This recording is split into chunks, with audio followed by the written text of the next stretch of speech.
मतलब सही लिखा है क्या? दुनिया ने हमको दिया क्या घंटा, सही लिखा है क्या? अब वो लगाएं, वो क्या सोचकर लगाएं, वो जाने। मैं आया यहाँ पे तो मैंने हटाना सही नहीं समझा, मुझे लगा। नमस्कार दोस्तों, मैं हूँ शिवम दिवाकर। आप देख रहे हैं शिवम दिवाकर यूट्यूब चैनल। आप लोग अक्सर ये पूछा करते हो और पूछते हो कि शेयरिंग रूम कैसा होता है, तो आज की वीडियो में मैं शेयरिंग रूम में ही बैठा हूँ। वैसे तो बहुत सारे वीडियो बनाए, आप देखेंगे यहाँ पे डबल बेड है, तो ये शेयरिंग रूम है। और इस रूम में रहते हैं रोहित कुमार यादव, जो कि बनारस से हैं, यूपीएससी की तैयारी करते हैं। उनसे ही आज जानने निकल पड़े हैं कि वो किस तरीके से तैयारी करते हैं और आखिर क्यों बनारस से उनको यहाँ आना पड़ा। ये सारी बातें उनसे करेंगे और जानेंगे, पूछेंगे। आप इस वीडियो को पूरा देखिए और ये चैनल तो आपका खुद का है, इसको ज़्यादा से ज़्यादा सब्सक्राइब कीजिए, वीडियो को लाइक कीजिए और बने रहिए हमारे साथ। चलते हैं आगे। तो चलिए चलते हैं उनके बेड पे से खड़े होकर इधर जहाँ वो पढ़ाई कर रहे हैं और आपको दिखाते हैं कि वो किस तरीके से पढ़ाई कर रहे हैं। सबसे पहले मैं दोस्तों आपको दिखाना चाहूँगा, उनका यहाँ पे एक रैक है जिसमें काफ़ी बुक्स रखी हुई हैं, बोतल भी है यहाँ पे। आप यहाँ पे देखेंगे कलाम साहब का एक खूबसूरत पोस्टर, स्वामी विवेकानंद जी का साइड में बराबर में, ये दोनों काफ़ी खूबसूरत हैं। आप एक ऊपर देखेंगे तो ऊपर भी एक अच्छा सा है, वो मैं आपके ऊपर छोड़ता हूँ, आप बताना किसका है। फिर यहाँ पे भाई जो इस रूम में रहते हैं, तैयारी करते हैं। आपका नाम मैंने बता दिया है, लेकिन आप एक बार और बता दीजिए। मेरा नाम रोहित कुमार यादव है और मैं दिल्ली में 6 महीने से रह रहा हूँ। ये बताइए, बनारस से आखिर क्यों रोहित कुमार यादव को मुखर्जी नगर जो है, किताबी रंग बिरंगी दुनिया, यहाँ पे आना पड़ा? नहीं, मैं बनारस से पहले कानपुर गया था। कानपुर से मेरा ग्रेजुएशन हुआ इंजीनियरिंग में, कंप्यूटर साइंस। फिर उसके बाद मैंने यूपीएससी की तरफ जाना प्रेफर किया क्योंकि मेरा इंटरेस्ट था बचपन से ही आईएएस वगैरह, तो इसलिए मैंने सुना था मुखर्जी नगर दिल्ली के बारे में, तो मैं यहाँ आया हूँ इस समय यहीं पर। आपने अभी कोई अटैम्प्ट दिया है या नहीं? नहीं, ये मेरा अभी फर्स्ट अटेम्प्ट होगा 2022 में। और इनका फर्स्ट अटेम्प्ट होगा। हमारी पूरी शुभकामनाएं हैं कि ये इसमें ही कामयाब हों। एक बात और बताइए, आपका जो ऑप्शनल सब्जेक्ट है वो कौन सा है? मेरा ऑप्शनल सब्जेक्ट PSIR है, political science and international relations. एक चीज़ जहाँ पे भी हम जाते हैं, जिस भी यूपीएससी एस्पिरेंट से बात करते हैं, वो पता है क्या कहता है? ये कहता है हमारा बचपन से ही सपना था।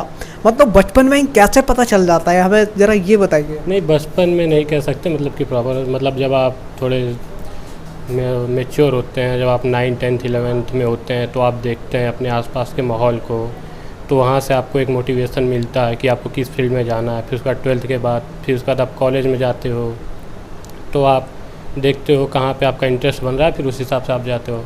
और वैसे मैं तो इंजीनियर हूँ, तो इंजीनियर किसी भी फील्ड में जा सकता है, ये सभी जानते हैं। तो आप एक इंजीनियर हो? हाँ। भाई कमाल हो गया। आज तो मज़ा आ गया, इंजीनियर साहब मिल गए हमारे वीडियो में आज की में, तो आज तो मज़ा आएगा वीडियो में, आप पूरा देखना। ये बताइए, आज बनारस के काफ़ी न्यू एस्पिरेंट आपको देख रहे होंगे, उनको आप क्या कहना चाहेंगे? क्या उनको यहाँ पे आके पढ़ाई करना चाहिए या नहीं? नहीं, ऐसा नहीं है कि सबको यहीं पर आना चाहिए, आप घर से बैठ के तैयारी कर सकते हो। बट ये है कि घर पे उस तरह का माहौल नहीं मिल पाता है, थोड़ा सा रहता है, फ्रेंड्स हैं, फैमिलीज़ हैं, रिलेटिव्स हैं, आते जाते रहते हैं, तो वहाँ पे प्रॉपर आप फोकस नहीं कर पाते हो। तो मेरे साथ ऐसा प्रॉब्लम था, इसलिए मैंने घर से दूर आकर रहना प्रेफर किया। आप हिंदी मीडियम के छात्र हैं या इंग्लिश मीडियम के? नहीं, मैं इंग्लिश मीडियम से हूँ, इंजीनियरिंग की है तो। ओके दोस्तों, आप यहाँ पे देखेंगे तो इन्होंने कुछ नोट पैड पे लिख के लगाया भी हुआ है दीवार पे। ये आप देखेंगे यहाँ पे 24 अगस्त से 30 नवंबर तक। ये कोई टारगेट बनाया है क्या आपने? नहीं, वो मेरे रूममेट का है, मेरा ये रहा यहाँ पर। तो ये मेरा जैसे ऑप्शनल का है, तो ये आप आगे आइए थोड़ा। यहाँ पे ये समझाइए, मतलब क्या है ये, क्यों लगाया? ये जैसे मेरा पूरे प्री तक के, ये फरवरी तक का चार्ट है कि जैसे दिसंबर तक मुझे ऑप्शनल कंप्लीट करना है, उसी के साथ मुझे पॉलिटी, जो कि मेरा पॉलिटी ऑप्शनल है, तो 6 एक साथ कवर हो जाएगा। फिर नवंबर में मैंने मॉडर्न हिस्ट्री रखा है, दिसंबर में फिर इकोनॉमी है। फिर ये तीनों सब्जेक्ट मेरे पॉलिटी, मॉडर्न हिस्ट्री और इकोनॉमी ऑप्शनल के साथ रेडी होंगे। फिर उसके बाद जनवरी से मेरा आर्ट एंड कल्चर हिस्ट्री वगैरह है। फिर फरवरी में जियोग्राफी इन्वायरमेंट। फरवरी के बाद मेरा प्री के लिए प्रॉपर मार्च से प्री की तैयारी स्टार्ट होगी। और ये सब जैसे सुबह उठते जैसे newspaper, daily current affairs, monthly magazine वगैरह रिवीजन। आप पीछे जाओ, आप इधर जाओ, इस वाले एंगल से, एंगल चेंज करते रहना है। हाँ, उधर जाओ आप, इधर सामने। अब मैं आपसे एक और चीज़ जानना चाहूँगा, जब हम ऑप्शनल, जब न्यू एस्पायरेंट होते हैं तो उनको सिलेक्ट करने में काफ़ी दिक्कतें आती हैं। समस्या सी एक बन जाती है, उस समस्या को कैसे ख़त्म किया जा सकता है ये बताइए। देखिए, ऑप्शनल अगर आपका ग्रेजुएशन में जो सब्जेक्ट है आप उसको पढ़ रहे हो तो मेरा यही एडवाइस रहेगा कि आप ऑप्शनल वही लें। लेकिन मैं इंजीनियरिंग कंप्यूटर साइंस से हूँ तो वो यूपीएससी में कोई ऑप्शनल सब्जेक्ट है नहीं, तो इसलिए मुझे ह्यूमैनिटीज़ की तरफ जाना पड़ा। ह्यूमैनिटीज़ में जैसे बहुत सारे सब्जेक्ट हैं। मैंने शुरू में जियोग्राफी के लिए सोचा था, बट जियोग्राफी मैंने कुछ दिन पढ़ा, मुझे वो उसमें मैं कंफर्टेबल नहीं था उतना, तो फिर मैंने पॉलिटिकल साइंस और इंटरनेशनल रिलेशंस मैंने पढ़ा था, मुझे थोड़ा इंटरेस्ट आ रहा था, इसलिए मैंने PSIR की तरफ गया मैं। यादव जी ये बताइए, यहाँ पे आप कितने घंटे सेल्फ स्टडी करते हैं खुद? सेल्फ स्टडी मतलब घंटे का नहीं है, मतलब मैं बनाता हूँ डेली कि मुझे आज ये टॉपिक फिनिश करना है, तो उसके लिए जो टाइम लगे 3 घंटे 4 घंटे 5 घंटे, तो मैं 2-3 टॉपिक लेता हूँ, तो इस हिसाब से 8 घंटे 9 घंटे आपका होता है, तो एवरेज।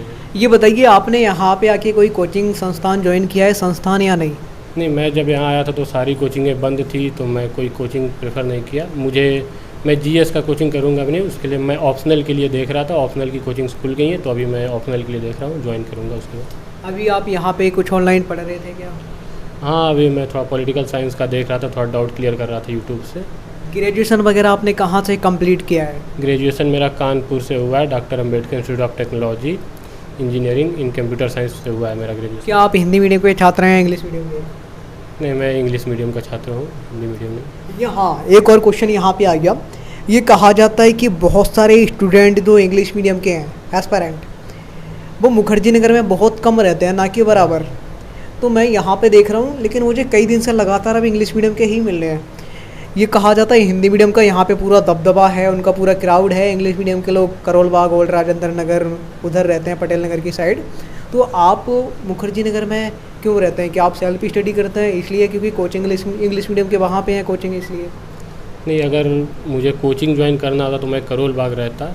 करोल बाग के अपेक्षा यहाँ मुखर्जी नगर में थोड़ा रहना सस्ता पड़ता है, करोल बाग थोड़ा महंगा पड़ता है, तो इसलिए मुझे लगा जब सेल्फ स्टडी करना है तो मुखर्जी नगर में ही रहते हैं अभी। अगर कोचिंग वगैरह आगे ज्वाइन करेंगे, अगर प्रॉब्लम होगी तो फिर देखा जाएगा शिफ्ट होने के लिए।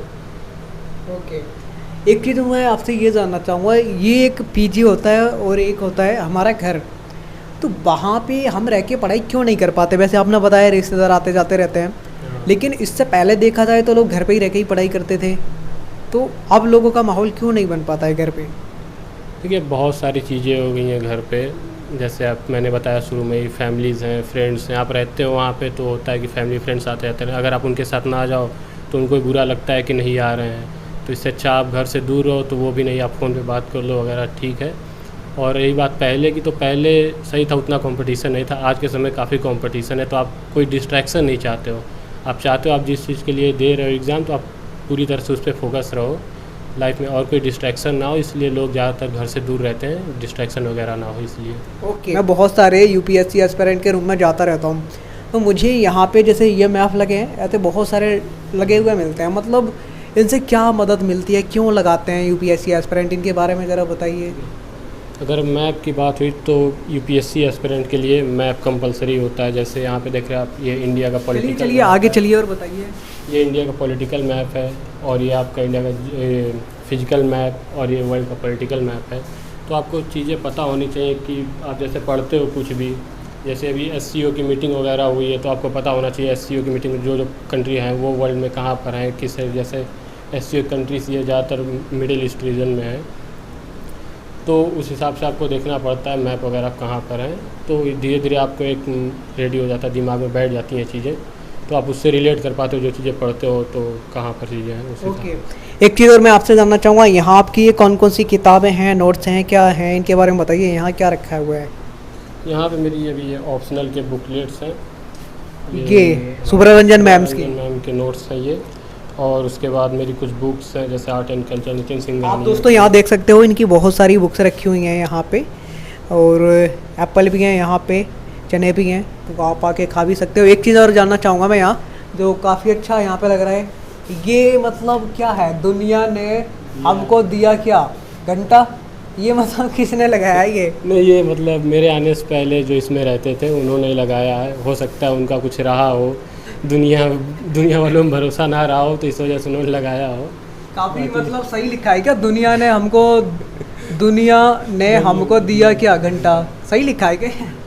अब वो लगाएं, वो क्या सोचकर लगाएं, वो जाने। मैं आया यहाँ पे तो मैंने हटाना सही नहीं समझा, मुझे लगा जो लगा है उसको लगा रहने देते हैं। तो फिर यादव जी ये बताइए, आप आईएएस क्यों बनना चाहते हैं? क्या आई- कमियां लगती हैं जिनको आप सुधारेंगे, सुधार करेंगे? आईएएस यार देखो, आईएएस बनने के लिए ऐसा कुछ है नहीं कि आपको बहुत ज़्यादा वो करना है। और बैठ रहा जाइए, बात, थक जाएंगे, बैठ जाइए, बैठ जाइए, बैठ के बताइए क्यों बनना चाहते हैं? और ये आईएएस बनने का मेरा मेन रीज़न है, आईएएस नहीं, मेरा मेन है आईएफएस, इंटरनेशनल रिलेशन। अच्छा। चूँकि मेरा वो है तो मैं आईएफएस ज़्यादा प्रेफर करता हूँ। तो एक डिप्लोमेट और बनना मुझे ज़्यादा अच्छा लगता है। इंडिया के फॉरेन रिलेशंस कैसा, उसमें मेरा काफ़ी इंटरेस्ट है और मुझे लगता है कि मैं उसमें अच्छा कर सकता हूँ। तो मैं चाहता हूँ कि मैं उसमें जाऊँ आईएफएस के लिए। ओके, जब हम घर से बाहर पढ़ने के लिए आते हैं तो घर परिवार की याद नहीं आती? क्योंकि हम सबको छोड़ के आ जाते हैं, बचपन के दोस्त, मम्मी पापा, याद नहीं आती क्या उनकी? नहीं, घर तो घर होता है, वो याद तो आती है, बट आपके दिमाग में ये भी रहता है कि आप यहाँ आए हो, घर से दूर आए हो, तो एक तरीके से मोटिवेशन फैक्टर भी हो जाता है कि आप जब घर से दूर हो, आप सेक्रीफाइस कर रहे हो तो किस लिए कर रहे हो, तो आपको एक तरीके से मोटिवेशन ही मिलता है कि आप यहाँ हो तो आप पढ़ो। तो उसको आप निगेटिव वे में नहीं लेना, उसको पॉजिटिव वे में लेना है कि घर से हो, दूर हो, तो आप पढ़ाई के लिए आओ तो पढ़ाई करो। ओके, ये जो शेयरिंग रूम आपका है, इसका रेंट आप कितना देते हैं एक महीने का? ये मेरा शेयरिंग रूम है, इसका 8K है इसका। इसमें आपको खाना, सुबह में नाश्ता है, खाना और रात में डिनर। उसके बाद आपको आर ओ है और वाईफाई वगैरह है, तो इसमें आपको सब इंक्लूडेड मिलेगा, ऐसा कोई दिक्कत नहीं है। ये यहाँ पे अभी आप कौन सी क्लास ले रहे थे लैपटॉप में? क्लास इधर दिखाओ, लैपटॉप में कौन सी क्लास ले रहे थे आप? क्लास नहीं था, एक टॉपिक था, अभी मैंने पढ़ा तो लिबर्टी और फ्रीडम में थोड़ा क्या कन्फ्यूज़न है? था, तो वही अभी मैं वही देख रहा था, डिफरेंस वगैरह, अभी लेक्चर चल ही रहा था। आपने कुछ नोट्स वगैरह बनाए अपने हैंड रिटन? नहीं, अभी मैं नोट्स तो नहीं बनाया हूँ, मैं प्री के लिए नोट्स प्रेफर प्री करता के हूँ, लिए। बाकी मैं एवर नोट पे नोट्स बनाता हूँ अपने करंट अफेयर्स के।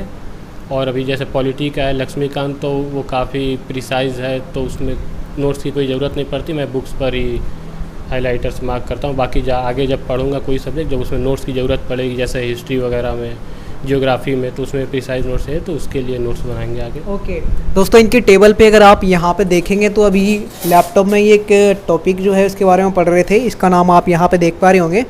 आप फ्रीडम और लिबर्टी में क्या फ़र्क है, ये यहाँ पे पढ़ रहे थे। ये आप देखेंगे सुब्रा रंजन मैम के जो नोट्स हैं, आप कहते रहते हो मैम के बारे में, तो ये उनके नोट्स हैं। और यहाँ पे ये बताइए यादव जी, ये क्या है, क्या लिख रहे थे आप? ये अभी मैंने आज स्टार्ट किया, तो ये फासिज्म है, अभी मैं इसको स्टार्ट कर रहा था पढ़ने के लिए, तो वही अपना ऑप्शनल का है, तो वही अभी मैंने स्टार्ट किया है। कलाम साहब का पोस्टर क्यों लगाया और विवेकानंद जी का?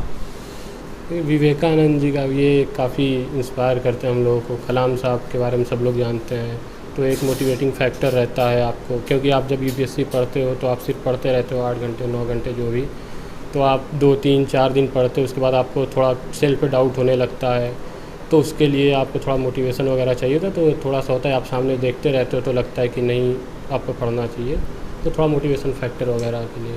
ओके दोस्तों, रूम आप देख सकते हैं, यहाँ पे इनके 2 बेड हैं, ये शेयरिंग रूम है। और पीछे का आप एरिया देखेंगे तो वहाँ पे आप देख सकते हो अलमीरा जैसा बना हुआ है, यानी कि यहाँ पे आप अपना सामान रख सकते हो। और सामने है आपका एंट्री गेट, जहाँ से होती है एंट्री, और वहाँ पे एंट्री होते के साथ ही इनका एक मिरर लगा हुआ है और एक लाइट का मीटर, ठीक है। और पानी की बोतल भी वहाँ रखी थी। एक चीज़ और मैं आपसे जानना चाहूँगा, आजकल क्या है, बहुत सारे स्टूडेंट ऐसा कहते हैं, मुझे तो नहीं लगता कि ऐसा है, कि इंग्लिश मीडियम वालों के साथ तो यूपीएससी की अच्छी खासी दोस्ती हो गई है, उनका रिजल्ट अच्छा आ रहा है, और हिंदी मीडियम वालों के साथ नहीं हुई है। क्या आप ऐसा मानते हो? देखिए, ऐसा कुछ मैं कह नहीं सकता इस पर कि अभी, क्योंकि मैं अभी स्टार्ट किया हूँ। बाकी मैंने जब भी देखा था टॉपर्स की वीडियो वगैरह, तो ये कि हिंदी मीडियम से थोड़े कम छात्र आते हैं इंग्लिश मीडियम से ज़्यादा, इसलिए भी क्योंकि देखिए स्कूलिंग का काफ़ी इफेक्ट पड़ता है, क्योंकि आज भी जो भी स्टूडेंट होते हैं तो ज़्यादातर इंग्लिश मीडियम से ही आते हैं, शुरू से भी इंग्लिश मीडियम चले आते हैं, तो स्टेट बोर्ड के लिए थोड़ा सा ये प्रॉब्लम होता है, हिंदी इंग्लिश का वो है कि थोड़ा सा डिफरेंस होता है। बाकी इंग्लिश मीडियम में थोड़ी मटेरियल वगैरह है, बट आजकल हिंदी मीडियम में भी काफ़ी मटेरियल आ गए हैं, पहले जैसा नहीं है, ऑनलाइन हो गई कोचिंगें भी, अपना हिंदी और इंग्लिश दोनों मटेरियल लाती हैं, तो आई होप हिंदी मीडियम का भी रिजल्ट बढ़ेगा। तो ऐसा है। दोस्तों, आज की वीडियो में इतना ही। जय हिंद, वंदे मातरम।